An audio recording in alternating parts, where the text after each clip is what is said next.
yours. Okay. Hey guys, my name is Buba, and I'm going to present you a session about how to manage EXPA. So I'm just going to share my screen and then we'll be able to follow the PPT. Can you see it? Like Cesar?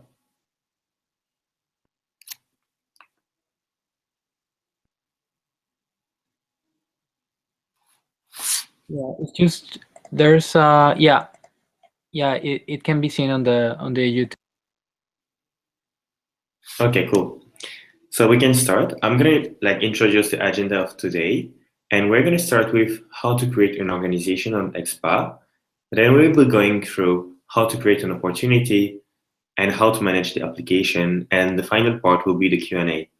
As you can see, you have colors for each session. So like each slides, the background will reflect the color. So for the first part, I guess that you guys know how to connect to EXPA if you all have an account. So we're going to add an organization on EXPA first. And for this, you need to go through organization and then you'll have list and you'll be able to add an organization right here. When you click on it, you'll have this screen empty. You'll have to fill the name, a summary of the company, what is the type of the company, the size, industry, and who is the managing LC. So I'll fill it for you, and to show you an example, I put Boboland, which is an empire, which is a multinational corporation with people between 201 person and 500. The industry is about education management, and the managing LC is Sciences Po Paris. As soon as you filled it, you guys can go to next. You can click here and go to next. On the second page, you have the same. So you have this empty page and you have to fill the details of the organization and of the person that will be in charge, like of the TN taker. When you fill it, you'll see that you might meet an issue with the phone number right here. The phone number here and the company phone number might not work, but focus on the email, and if it doesn't work, you'll see that the save organization won't show as green. If it doesn't show as green, then you can't save the organization. To save the organization, just click on those arrows and put the random numbers. Then you'll be able to save your organization. And you guys will see this organization, that the one that I created called Boboland under AIESEC and Sciences Po Paris. And you just added an organization. You rock.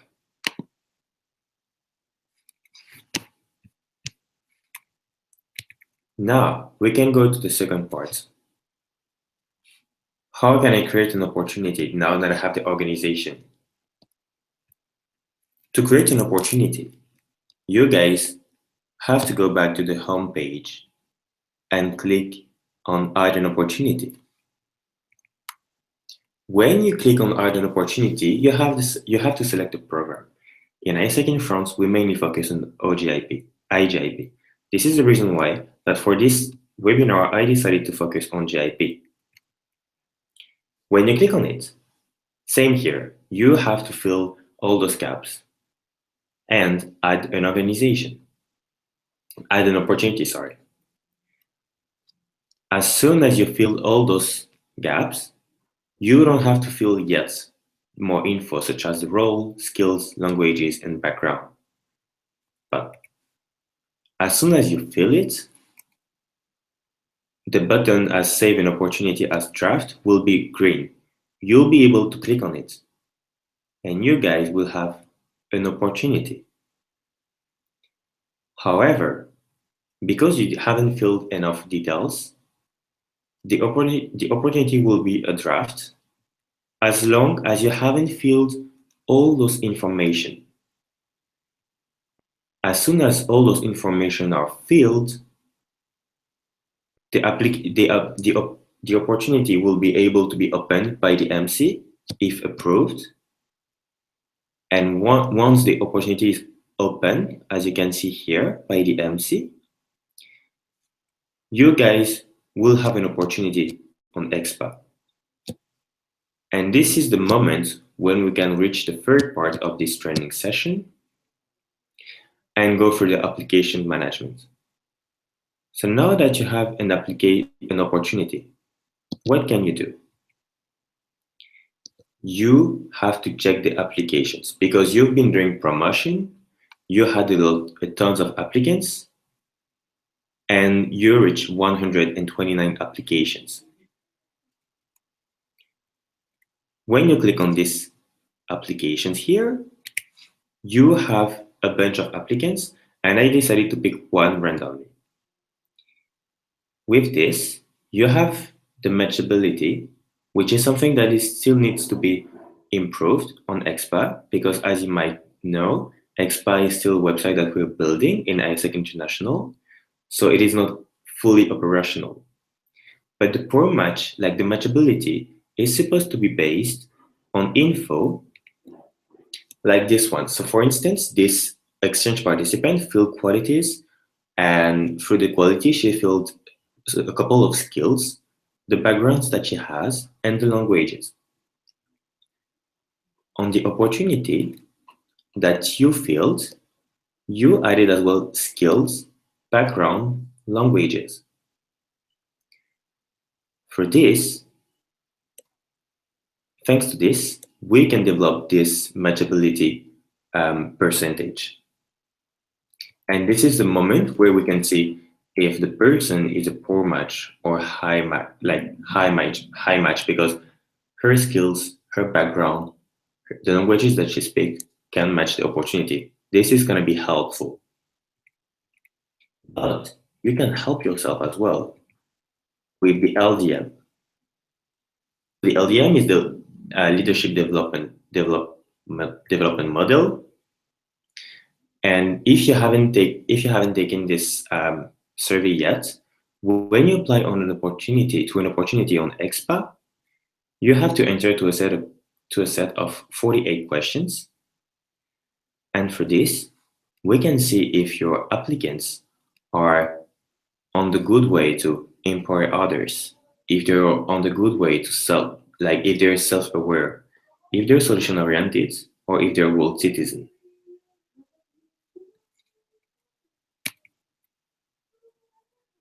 By clicking on accept right here, you just match someone and you guys are ready to deliver a meaningful experience. The next steps after this are like the EP has to sign the EP acceptance note, and you guys have to approve him and click him as someone realized. So for me, that's it.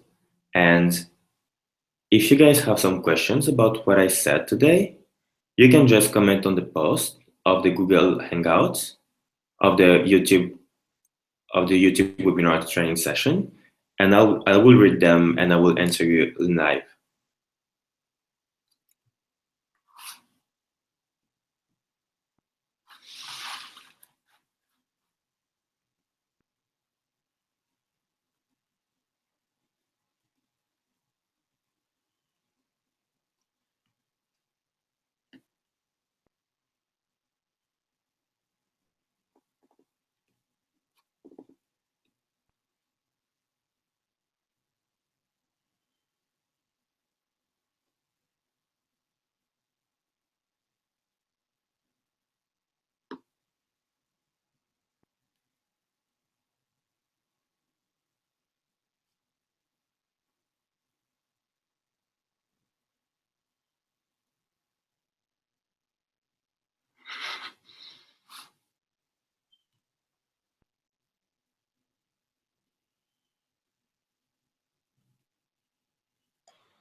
So guys, this was a basic webinar on how to use EXPA. If you have any questions, as Buba mentioned, you are able to post them on the same post where we promoted the link for this session. Okay, we actually have the first question, Buba. I will read it for you. Mm-hmm. It's from Ines. Fatih from Pool. Do you have any advice concerning the matching? How can we do it effectively?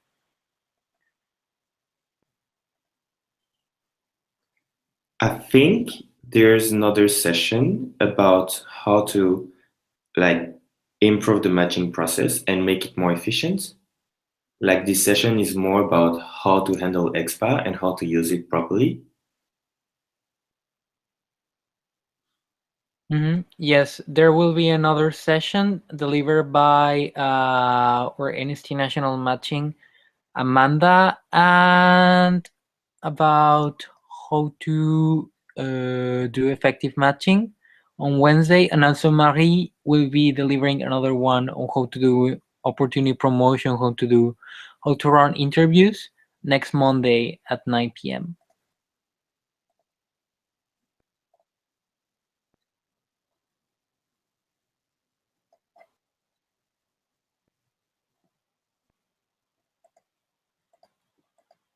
Okay, so any more questions?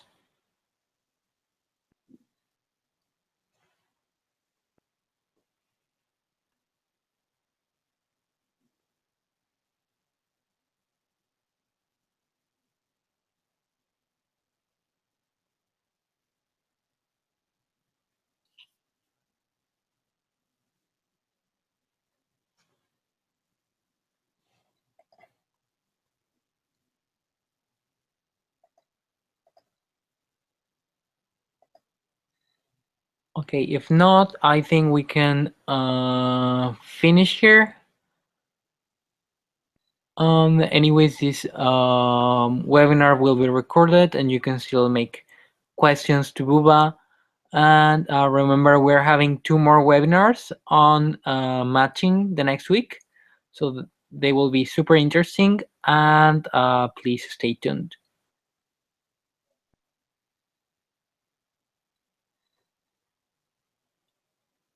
Okay, so if I have to conclude, I'd say that thanks for people that has been here. Like you'll have the video to, as Cesar just said, to watch it again, to ask me question if you want. But apparently I was like quite strong because like no one had questions. So I hope that was clear enough.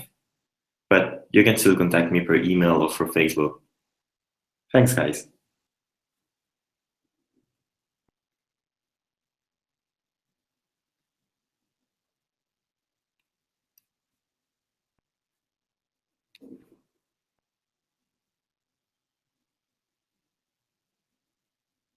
Okay, so thank you everyone. Have a nice evening.